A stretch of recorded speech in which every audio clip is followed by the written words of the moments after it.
شام کے سائے گہرے ہونے لگے۔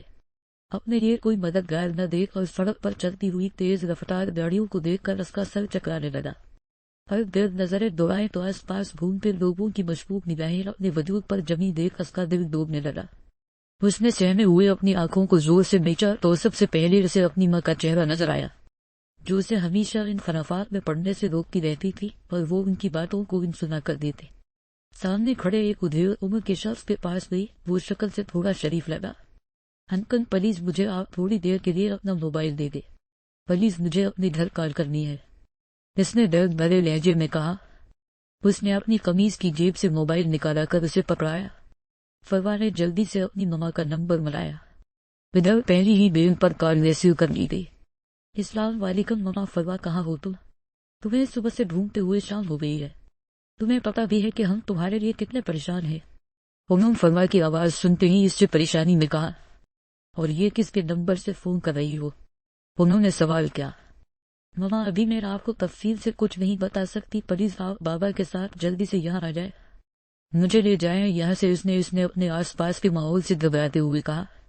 کہاں ہو تم؟ انہوں نے پوچھا۔ ماما میں اس وقت داتا صاحب کے بازار کے قریب ہوں۔ اس نے اپنی لوکیشن بتا کر فون بند کرتے ہی اس آدمی کو واپس کر دیا اور اس کا شکریہ ادا کرتے ہی وہاں سے تھوڑا آگے بڑھی اور تھوڑا سکون کا سانس لیا۔ اب ضرور اس کے ماما بابا اس کی مدد کے لیے آ جائیں گے۔ کچھ لوگ جو شہید عسکری طاق میں تھے، اس کے مرتے ہی کسی نے اس کی ناک پر کلوروفارم والا رومال رکھا تو وہ ہوش و خود سے بیگانہ ہو گئی۔ سیرت کو منہاج کا خفتی بھرا چہرہ یاد آیا تو وہ کچھ دیر بعد آہستگی سے کمفرٹر سے نکلتی ہوئی دبے قدموں حفصہ بیگم کے کمرے سے باہر نکل آئی اور اپنے کمرے کی طرف آتے دروازے کو کھولنا چاہا، مگر دروازے کو شہید اندر سے لاک کیا گیا تھا۔ اس نے ہلکی سی دستک دی، مگر بے صورت اندر والی ہستی شہید کچھ زیادہ ہی غصے میں تھی۔ وہ اس کے غصے سے ڈرتے ہوئے واپس اپنی پھکو کے روم میں جا کر ہی سو گئی۔ صبح بیدار ہوئی تو رات کا واقعہ ذہن میں تازہ ہوا۔ وہ جلدی سے بستر سے نکل کر فریش ہوئی اور پھر کچن میں آ گئی۔ منہاج باہر ڈائٹن پر بیٹھا اخبار پڑھنے میں مصروف تھا۔ سیرت نے اس کے آگے جوس کا گلاس رکھا۔ منہاج یہ آپ کے لیے آپ کا فروٹ موسمی اور گاجر کا فریش جوس میں اسپیشل آپ کے لیے بنایا ہے۔ اس نے اپنے تئیں اسے منانے کے لیے اس کی خوشامد دی۔ وہ اخبار سائڈ پر رکھے سنجیدہ چہرہ لیے وہاں سے اٹھ کر چلا گیا۔ سارا دن سیرت منہاج کے پیچھے پیچھے اسے منانے کے ہزار ترکیبیں آزما چکی تھی، مگر بے سود۔ کبھی وہ لان میں چلا جاتا اور کبھی کمرے میں لیپ ٹاپ لیے بیٹھ جاتا۔ رات ہوتے ہی وہ تیار ہو کر ہاسپٹل کے لیے نکل گیا۔ پھکو آپ منہاج سے فون کر کے پوچھے کہ 2 دن ہو گئے انہیں ہاسپٹل گئے، وہ گھر کیوں نہیں آ رہے؟ سیرت نے پریشانی سے حفصہ بیگم سے کہا۔ اس نے تمہیں بتایا نہیں کس بارے میں؟ انہوں نے سیرت سے پوچھا۔ اب وہ انہیں کیا بتاتی کہ منہاج اس سے ناراض ہے؟ نہیں، مجھے تو کچھ بھی نہیں بتایا، سیرت نے انہیں کہا۔ مجھے اس کا فون آیا تھا، کہہ رہا تھا آج بھی اس کی نائٹ ڈیوٹی ہے تو کل صبح ہی آئے گا۔ اس کی 2 رات کی ڈبل شفٹ کرنی تھی اور دن میں کوئی ایمرجنسی کیس آ گیا تھا، اسی لیے نہیں آ پایا۔ انہوں نے سیرت کو تفصیل سے بتایا۔ سیرت ان کی بات سن کر افسردگی سے اپنے کمرے میں آ گئی۔ اس نے پھٹی نگاہوں سے اندر کا منظر دیکھتے ہوئے اپنے الٹے قدم واپسی کے راستے کی طرف بڑھائے اور گھر کے باہر جانے والے گیٹ کی طرف بڑھی تو راستے میں موجود بلدان کے زمے بوس ہوتے ہی تیز رفتاری سے باہر کی جانب بڑھی۔ ڈایا نے جب باہر کسی کی موجودگی کو محسوس کیا تو بھاگ کر باہر آیا۔ منت کو گیٹ کی طرف جاتے اس نے دیکھ لیا تھا۔ منت نے گیٹ کے قریب جاتے اسے اپنے ہاتھوں سے زوروں سے بجانا شروع کر دیا۔ باہر موجود گارڈز نے گیٹ کھولا تو بھاگتی ہوئی باہر نکل گئی۔ ڈایان اس کے پیچھے باہر نکلا۔ اسے باہر جانے سے روکا کیوں نہیں؟ وہ گیٹ پر کھڑے گارڈز پر دھاڑا۔ تم لوگوں سے تو آ کر نہ پڑتا۔ اس نے ان دونوں کو وارننگ دی۔ کس طرف گئی ہے؟ وہ اس نے مدد کی تلاش میں ادھر ادھر دیکھتے ہوئے گارڈز سے پوچھا۔ گارڈز نے سامنے روڈ کی طرف اشارہ کرتے ہوئے اسے بتایا تو وہ ان کے بتائے ہوئے راستے کی طرف تیزی سے بھاگا۔ وہ اسے سامنے ہی بھاگتی ہوئی نظر آ گئی۔ اس سے پہلے کہ وہ اس واقعے کے زیر اثر تیز رفتار چلتی گاڑیوں کی نظر ہو جاتی، ڈایان نے ایک ہی جست میں اس کے قریب جاتے اس کا ہاتھ تھام کر اپنی اور کھینچا۔ منت نے اپنے دونوں ہاتھ اس کے سینے پر رکھے اسے خود سے دور کیا۔ خبردار، اس نے تیش کے عالم میں اسے انوی دکھاتے ہوئے وارن کیا۔ مجھ سے دور رہیے، اگر آپ میرے قریب بھی آئے تو میں اپنی جان دے دوں گی۔ دھر چلو، اس نے سنجیدہ لہجے میں اسے کہا۔ میں آپ کے ساتھ کہیں نہیں جانے والی۔ اس کی آنکھوں آنسوؤں سے بھرنے لگی۔ میں کہہ رہا ہوں کہ ادھر چلو، باقی باتیں ادھر جا کر۔ دایا نے اس کا ہاتھ پکڑا تو اس نے جھٹکے سے اپنا ہاتھ چھڑا کر آگے بڑھنے لگی۔ کہاں جاؤ گی؟ اس وقت اس نے منت سے پوچھا۔ جینن نے، جہاں بھی جاؤں آپ کو اس سے کیا، مگر میں آپ کے ساتھ تو بالکل بھی نہیں جاؤں گی، اس نے اکڑ کر کہا۔ لگتا ہے تم ایسے نہیں مانو گی۔ دایا نے اسے کسی گڑیا کی طرح اٹھا کر اپنے ایک شانے پر ڈالا اور اس کی ٹانگوں کو اپنے بازو میں جکڑ رکھا تھا۔ منت نے اپنے آپ کو اس کی گرفت سے آزاد کرانے کے لیے اس کی فولادی کمر پر اپنے نازک ہاتھوں سن کے برسانے شروع کر دیے، مگر ایسا کرنے سے اس پر کوئی اثر نہیں ہو رہا تھا۔ اسے گھر کے اندر لاتے ہی نیچے اتارا۔ صبح کا آ کر منہاج جیسے سویا کہ ابھی تک رات کے 10 بج گئے، وہ اٹھ ہی نہیں رہا تھا۔ سیرت نے اس کے اٹھنے کے انتظار میں تھی۔ اس نے آج منہاج کو منانے کے لیے خاص تیاری کی تھی۔ سیرت نے منہاج کے فیوڈ بلیک کلر کی شارٹ فراق اور پلازو زیب تن کر رکھا تھا۔ فراق کے بارڈرز پر گلے پر ملٹی دھاگوں کا نفیس کام کیا گیا تھا۔ اس فراق کے بازو نیٹ کے تھے، جس میں سے اس کی دودھیا بازو نمایاں ہو رہی تھی۔ گلے میں نازک سی چین پہن رکھی تھی۔ ایک شانے پر نیٹ کا بلیک دوپٹہ اوڑھی ہوئی تھی۔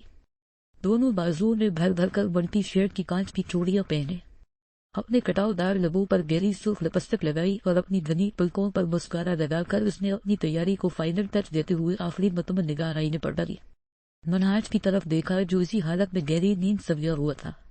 اسے کیس اٹھائیے، اسے اٹھانے کے لیے کچھ سوچا۔ منہاج جو کمفرٹر کے بغیر سو رہا تھا، اس موسم میں پنکھے کی تیز ہوا نے اسے جاگنے پر مجبور کر دیا۔ اس نے اپنی نیند سے بوجھل آنکھیں کھول کر دیکھا تو سیرت جو سوئچ بورڈ کے پاس کھڑی تھی۔ اسے جاگتے دیکھ فوراً پنکھا بند کیا۔ منہاج اس کی اس حرکت پر غصے میں اٹھ کر اس کے قریب آیا۔ تم کہیں پاگل؟ اس سے پہلے وہ کچھ بولتا سیرت کی طرف نگاہ پڑتے ہی اس کی خاص تیاری دیکھ کر ٹھٹکا۔ باقی کے الفاظ اس کے منہ میں ہی رہ گئے۔ سیرت نے اس کی شرٹ کو اپنی انگلی سے کھینچتے ہوئے اسے اپنے قریب کرنے کی کوشش کی۔ پاس آؤ نا، اس نے منہاج کے ہی اس دن کے بولے گئے ڈائیلاگ بول کر اسے منانا چاہا۔ جانے دو نا، تم سے نہیں ہوگا۔ منہاج نے اپنا ہاتھ اس کے چہرے پر رکھ کر اس کے چہرے کو زور سے جھٹکا۔ منہاج بستر کی طرف واپس مڑا تو سیرت نے اسے منانے کے لیے اس کا ہاتھ تھام کر اسے جانے سے روکا۔ منہاج آنکھوں میں سرخ ڈورے لیے اس کی طرف بڑھا، ایک ہاتھ سے اس کی کمر پر بکھرے بالوں کو پکڑ کر کے شانے پر رکھا اور اس کی فراق پر موجود کمر پر لگی زب کو کھولنے لگا۔ جیسے جیسے وہ کھلتی جا رہی تھی، پہلے تو منہاج کے اس عمل پر حیرت سے اس کی آنکھیں نم ہوئی، پھر آہستہ آہستہ آنسوؤں کی رفتار میں تیزی آنے لگی۔ میں نے کہا تھا نہ، تم سے نہیں ہو پائے گا۔ منہاج اسے چھوڑے خود بستر پر آ کر بیٹھ گیا۔ میں کیا ڈریکولا ہوں جو مجھ سے ڈرتی ہو؟ اتنے ماہ سے ہم ساتھ رہ رہے ہیں، تمہاری سرٹیز کی وجہ سے میں نے تمہیں اتنا وقت دیا تاکہ تمہارا مائنڈ ڈسٹریکٹ نہ ہو، مگر یار میں بھی انسان ہی ہوں، میری بھی کوئی فیلنگز ہے۔ میرے ہاتھ لگاتے ہی یا تو بھاگ جاتی ہو یا چھپ جاتی ہو۔ اس نے جھنجھلا کر اسے دیکھتے ہوئے کہا، مجھے تمہارے ناولز کے ہیرو کی طرح دفاعی نہیں آتی، پریکٹیکل بندہ اور عملاً سب کرنے والا۔ آخر میں اس نے ہلکا سا مسکراتے ہوئے کہا، اب بتاؤ بنانا چاہتی ہو یا نہیں؟ اس نے منہاج کی طرف دیکھتے ہوئے اسباب میں سر ہلایا۔ تو پھر ادھر آؤ، منہاج نے اسے اپنے قریب آنے کا کہا۔ وہ دھیمی رفتار سے چلتی ہوئی اس کے قریب آئی، مزید انکار کی گنجائش نہ تھی۔ وہ منہاج کی آنکھوں نے اسے پانی کا پختہ ارادہ دیکھ چکی تھی۔ اب اگر وہ انکار کرتی تو شاید منہاج ہمیشہ کے لیے ناراضگی مول لے لیتی۔ اس کے بستر پر بیٹھتے ہی منہاج اٹھا اور جا کر ڈور لاک کیا۔ لائٹ آف کرتے ہوئے ایک ہاتھ کی مدد سے اپنی شرٹ کے بٹن کھولتے ہی اسے اتار کر رکھتے ہوئے اس کے قریب آیا۔ منہاج کے اس عمل سے تو اس مزید ہاتھ پاؤں پھول گئے۔ اس کے پاس لیٹتے ہوئے اسے خوب سے قریب کیا۔ وہ اپنا چہرہ اس کے قریب کیے لینٹ کی مدھم روشنی میں اس کے چہرے کے ایک ایک نقش کو گہری نظروں سے دیکھ رہا تھا۔ منہاج کے دیکھتے لب اس کے گال سے مس ہوئے تو اس کی دھڑکنوں کی رفتار مزید تیز ہو گئی۔ نہیں منہاج دیکھے پلیز، اس میں ہلکی سی مزاحمت کی کوشش میں دبی دبی سی آواز اس کے منہ میں سے برآمد ہوئی۔ دیکھ ہی رہا، اس نے سیرت کے کان کے پاس سرگوشی نما آواز میں کہا۔ آج منہاج نے اس سے پورے استحقاق سے پا لیا تھا۔ جس نے ایلاف کا لگایا سٹیٹس دیکھا اور اسے ہر کوئی مختلف کمنٹ سے بھیج رہا تھا۔ کسی کو تو سمجھ ہی نہیں آئی کہ عیسیٰ کا کہ گلے لگا ہوا ہے۔ کسی نے کہا کہیں وہ ایلاف کی چھوٹی بہن کے گلے لگا ہوگا۔ اور جس کسی نے پکچر زوم کر کے دیکھی اور عیسیٰ اور ایلاف کو پہچانتے ہوئے کمنٹ سے کیا کہنے کا ہو گیا تو اپنی پرسنل ویو سب کے ساتھ شیئر کرنا اچھی بات نہیں، اور ایک نے کہا کیا تو کیسا اسٹیٹس لگا کر اپنی طرف سے ہمیں جانا چاہتا، اور ایک نے تو یہ بھی کہا کہ ویسے تو بڑا حافظ قرآن اور اصولوں کا پابند بنا پھرتا ہے، رخصتی سے پہلے یہ سب کرنے سے اسے کوئی فرق نہیں پڑتا۔ ایلاف نے جب سب کے کمنٹ سے پڑھے تو منہ بناتے ہوئے فون ہی آف کر دیا اور ہلکی سی آواز میں گنگنانے لگی، کچھ تو لوگ کہیں گے لوگوں کون ہے